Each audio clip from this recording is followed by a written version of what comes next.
쉽게 말해가지고 10,000원 주고 살 때 너 이거 나중에 안 팔리면 할인해서 팔 것 같은데 나 못 사. 그러니까 아유 걱정 마세요. 내가 그렇게 팔면은 돈 돌려준다고 계약서 쓸게요. 총 25가구가 계약을 하고 입주가 덜 된 상태에서 얘들이 공공매각이라는 온비드 사이트에 올려버린 거예요. 네네. 우리한테 통보도 하나도 하지 않고. 그러면서 이거는 수의 계약이지 할인 분양이 아닙니다. 깎아 파는 게 아닙니다. 말장난을 한 거죠. 당신의 아파트는 안녕하십니까? 불편한 아파트를 편안한 아파트로 법률 자문 콘텐츠 불편한 아파트. 오늘은 김수희 변호사님과 박동준 기자가 함께 할 텐데요. 박동준 기자, 이번에 좀 멀리 다녀오셨네요. 이번에 대구로 갔다 왔는데요. 대구에 왜 갔다 왔냐면 최근에 이제 부동산 경기가 안 좋다 보니까 이제 분양이 잘 안 되지 않고 있습니까? 그 악성 미분양, 준공 이후에도 미분양이 많이 쌓이고 있는데 지금 그 문제를 해가지고 빌리브 헤리티지란 아파트를 다녀왔는데요. 작년 8월부터 이제 입주를 시작했습니다. 근데 후분양 단지인데 2022년 11월부터 이제 분양을 했는데 전체 146가구 중에 25가구만 분양이 됐어요. 근데 그 분양이 안 된 게 쭉 이어져 오다가 올해 초까지도 25가구만 분양이 되고 공매로 넘긴 다음에 수의 계약을 해가지고 최근에서야 이제 완판이 됐습니다. 박동준 기자가 현장을 다녀왔다고 하는데요. 영상 한번 보도록 하겠습니다.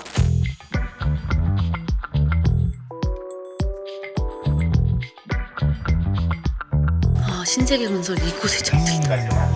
분명히 시기가 지금 안 좋다. 부동산은 안 좋기 때문에 쉽게 말해가지고 10,000원 주고 살 때 너 이거 나중에 안 팔리면 할인해서 팔 것 같은데 나 못 사. 그러니까 아유 걱정 마세요. 내가 그렇게 팔면은 돈 돌려준다고 계약서 쓸게요. 그래서 계약서 쓰고 샀단 말이에요. 아니다 다를까 돌아쓰고 나니까 10,000원짜리 7,000원에 팔아요. 그래서 내 돈 줬는 3,000원을 달라. 근데 이게 지금 대구 분양 시장이 이제 막 터지기 시작했다 그러더라고요. 엄청 많을 거래요 지금 이 사태가. 네. 다 적용을 시켜줘야 된다. 최초 분양자들에게 또는 그 다음에 했는 사람들에게 그 내용이 없으면 계약하지 않겠다. 또 이렇게 형광펜을 붙여준 거예요. 이게 이 사건이 왜 중요하냐면 이 계약서에 특약 조항을 넣었거든요. 이제 분양 조건이 변경되면 그 구체적으로 할인된 분양 금액만큼 우리한테 돌려달라. 그 계약서 특약 조항을 넣어놨는데 지금 그 특약 조항 해석 가지고 지금 분쟁이 있는 겁니다. 근데 계약서에 조항이 들어가 있으면 당연히 돌려줘야 되는 걸 텐데. 그래서 제가 이걸 확인하고 계약을 했단 말이에요. 그리고 그 다음에 계약하신 분들도 다 그렇게 계약을 했어요. 되게 웃기는 게 얘들이 어디서 사기성이 나왔냐 하니까 총 25가구가 계약을 하고 입주가 덜 된 상태에서 얘들이 공공매각이라는 온비드 사이트에 올려버린 거예요. 네네. 우리한테 통보도 하나도 하지 않고. 그런데 이제 우리가 공공매각을 4주 동안에 5차 공매까지 다 진행을 시켜버렸어요. 얘들은 안 팔리는 자기들 물건을 거기다가 올려가지고 일반적인 공매가 아닌 일반 매매입니다 라고 표시를 해줬어요.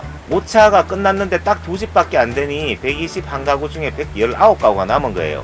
그걸 바로 5차 공매 가격에 수의계약으로 넘긴 거예요. 그러면서 이거는 수의계약이지 할인 분양이 아닙니다. 깎아 파는 게 아닙니다. 말장난을 한 거죠. 체납 처분에 의한 공매랑 형식이 완전 다르더라고요. 그러니까 이거는 정말 어떻게 보면 형식만 공매를 띄었을 뿐 무늬만 공매인 거죠.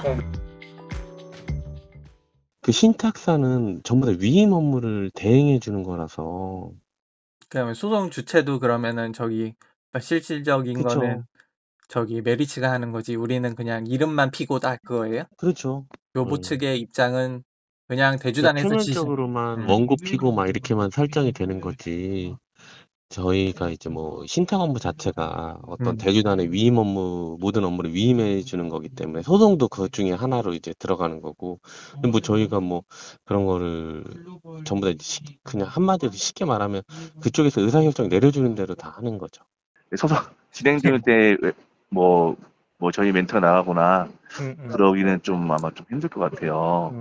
쉽게 요약하자면 그 할인 분양 추후에 이제 할인해가지고 파는 경우에는 소급해가지고 이제 적용한다는 부분에 대해 가지고 그렇죠. 지금 네. 공개가 이제 말이 복잡하긴 한데 이게 공개 매각일 뿐이어서 이제 수의 계약과 동일하다는 게 수분양자들 입장이고 상대방 쪽에서는 지금 옵션 관련해가지고 한 1억 8천만 원 정도가 네네. 뭐 처음에는 유상이었다가 무상으로 된 걸 가지고 이제 할인 분양을 이미 해준 거다. 아니 그게 아니고서는 또 공매 부분은 이제 할인 분양은 아니다. 그런 주장이 이제 기본적으로 메인인 거죠. 오늘 일단 영상 보니까 내용이 오늘 재밌어요. 명확하게 무엇이 문제인지도 찝을 수 있고 법리적 해석도 명확하게 할 수가 있을 것 같아요. 이 특약 조건 내용이 있고 없고에 따라 수분양자들이 이길 수 있다 없다를 판가름하게 되겠죠. 이 수분양자 입장에서는 할인 가격이 적용될 때 나도 소급 적용해주겠다는 특약을 제시했으니까 사실 계약을 체결하고 들어가신 부분이 있거든요. 근데 이게 일반적인 경우는 아니었어요. 워낙 그 미분양이 많아지고 확대되고 장기 침체되다 보니까 특히 대구가 심하다고 하죠. 원래 들어갔던 분양자의 매매가도 낮춰줄게 라는 약속을 담은 조항이 들어가기 시작한 거고, 이것을 가지고 소송을 들어가니 좀 더 의미가 있다고 볼 수 있습니다. 혹시 어떤 부분이 조금 한 건지. 이게 지금 분양 가격 조건 변경 시잖아요. 공매에 의한 거기 때문에 우리의 의도적인 가격 할인이 아니야. 아니 당연히 수분양자 입장에서는 가격이 변동된 거잖아요. 떨어진 거고, 공매라고는 하지만 일반 매매하고 똑같은 절차를 거쳤고 수의 계약을 거쳤고, 수분양자 입장에서는 배신이라고 생각될 수도 있고. 이런 사례는 사실 없죠. 특약 조항까지 들어가가지고 이렇게 소송 나온 사례가 있었나요? 있었습니다. 제가 판례를 좀 더 찾아봤거든요. 근데 사실 있었어요. 있는데 당시에는 사실 패소를 했습니다. 그 사례에서 봤을 때는 소급 적용 분양 그 규정이 있었는데 이거 상당히 법원에서 제한적으로 해석을 했어요. 소급 적용한다고 하면 무한대로 될 수는 없다. 시행사하고 시공사 쪽의 편을 조금 더 사적 자치의 영역이고, 이 부분은 가격을 정하는 부분이고, 그렇기 때문에 특약을 넣더라도 그 특약은 제한적으로 해석을 해야 된다라고 법원 판결이 있었어요. 그래서 물론 제가 찾아본 건 한 사례긴 한데, 어쨌든 이런 특약도 좀 보수적으로 해석될 가능성도 없지 않다는 거를 좀 말씀드리고 싶네요.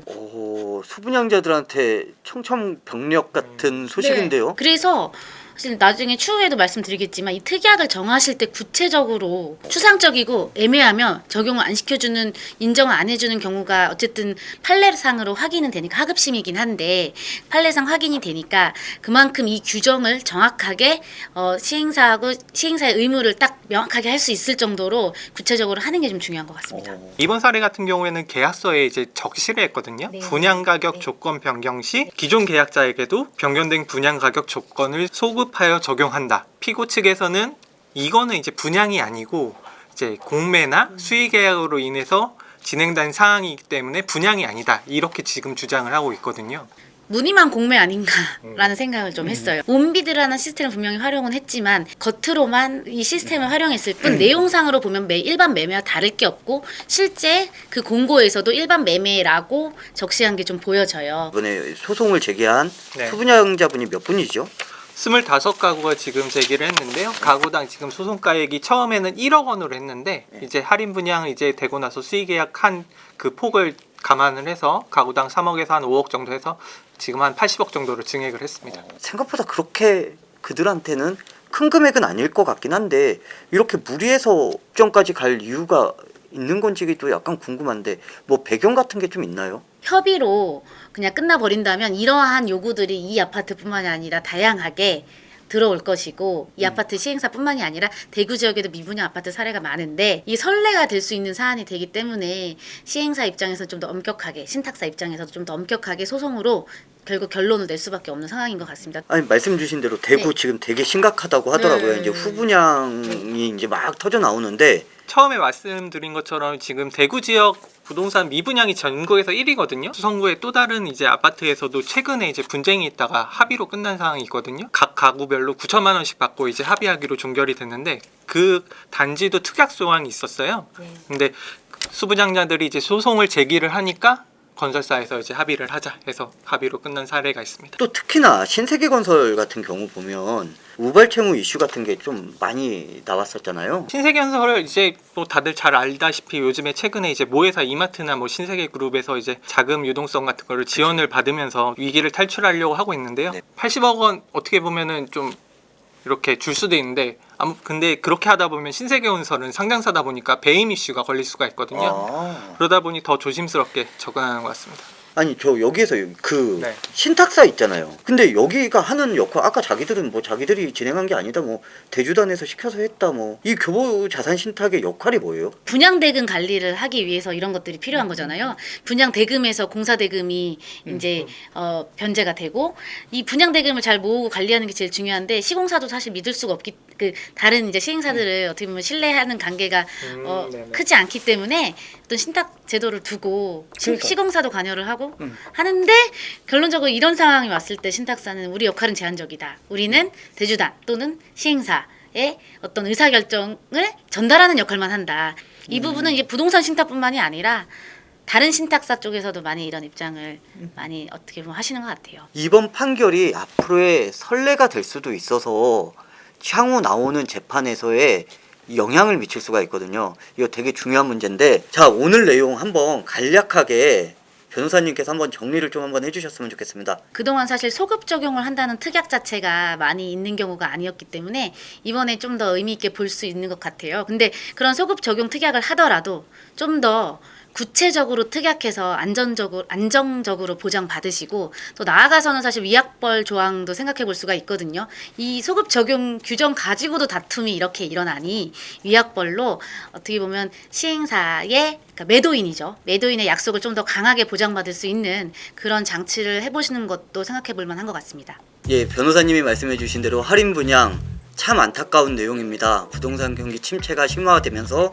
나타난 현상인데요. 수분양자 입장에서도 그렇고 건설사나 시행사나 뭐 금융사나 모두가 다 불편한 상황입니다. 이제 여기에서 좀 마치도록 하겠고요. 대한민국 모든 아파트가 편안해질 때까지 불편한 아파트가 앞장서겠습니다. 혹시 불편한 아파트에 사시는 분은 댓글과 메일로 문의 주십시오. 저희 불편한 아파트가 찾아가겠습니다. 오늘 함께 해주신 박동준 기자 그리고 저희 김수희 변호사님 감사합니다. 감사합니다. 좋아요, 구독, 댓글, 알림 설정 부탁드립니다.